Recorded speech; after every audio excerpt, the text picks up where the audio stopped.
This is an interesting story, isn't it? Yeah, for nearly 40 years. It stood in tribute to a woman who sold shellfish on the streets of the Irish capital. But now stewards have been stationed next to Dublin's famous statue of mAlone to discourage tourists from touching it. Yeah, it comes amid a growing number of complaints over visitors reportedly groping the figure, as our Ireland correspondent Sarah Gervin reports.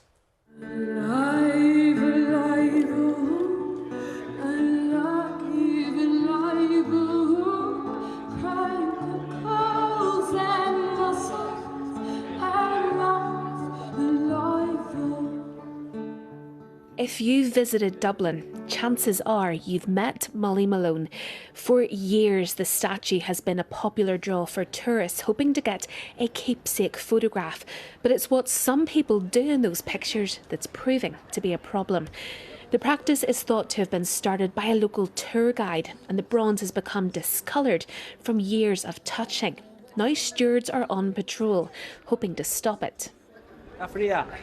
Sorry, guys. We're just asking people not to stand up or touch the statue. Thanks very much. Some people say, and they have a point to make, that it's being touched inappropriately. But at the same time, some people see no harm to this whatsoever. I think it's a very trivial matter for the council to be interested in. But there is a question of damage, because several €1,000 of damage will be done to it every couple of months. The mAlone statue has been in Dublin since the 1980s. It's a tribute to a woman who used to sell shellfish on the streets of the Irish capital. But over the years, it's come to represent working people in this city, and many believe she deserves more respect. Tilly Cripwell has been campaigning since last year, encouraging visitors to leave the statue alone.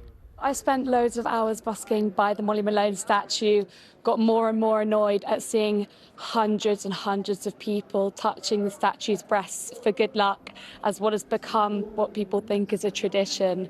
I was bored of seeing this kind of misogynistic behaviour normalised in culture. She needs respect so that she is awarded the honour that she deserves by being such an iconic woman in Irish culture. But not everyone backs her protest, and the sign she put up was soon removed by a passer-by. Tourists had mixed opinions. I mean, I understand that I guess over time it would cause damage or whatever, but I think it's a traditional thing, and that's what you do when you come to the mAlone statue. So you do it. I can see the vulgarity of it, but it's luck, it's wishing yourself well.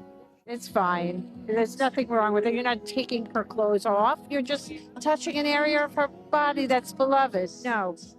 I'm a resident of Dublin, I'm Irish, and for years people are coming here and what they're doing is they're groping Molly's breasts, and it was normalised. And people thought, this is normal, it's okay, I can do this. And now Tilly has said, you know what, just because something's normalised in society doesn't mean to say it's right. I mean, I think it's pretty rude how it's obviously been rubbed clear in one area. It's not the most respectful way to treat a historical figure. So what's next for mAlone? Well, options of moving the statue, raising it on a pedestal or repairing it more regularly are all being considered by council.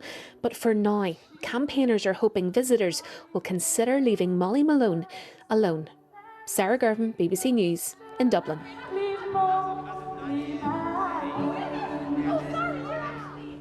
You can see how if you were there all day, every day, it would start to really annoy you. You could see the lady who was busking was getting really hacked off for that. Interesting to hear all those opinions there. Yes. Divided yes. on the streets of Dublin. Right, just after